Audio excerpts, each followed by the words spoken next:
Prabowo Subianto, calon presiden nomor urut 2, menyampaikan orasi politik dengan berapi-api di hadapan ribuan pendukungnya di Pekanbaru.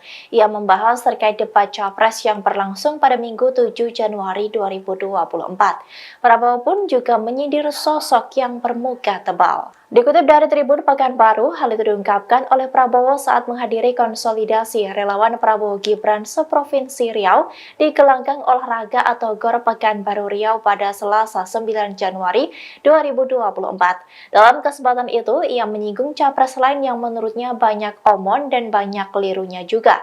Menurut Prabowo, rakyat Indonesia harus mendapat pemimpin yang arif dan bijaksana.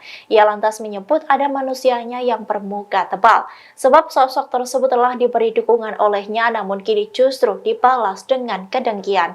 Prabowo pun merasa heran sampai menggelengkan kepalanya. Entah apa maksud dukungan Prabowo tersebut.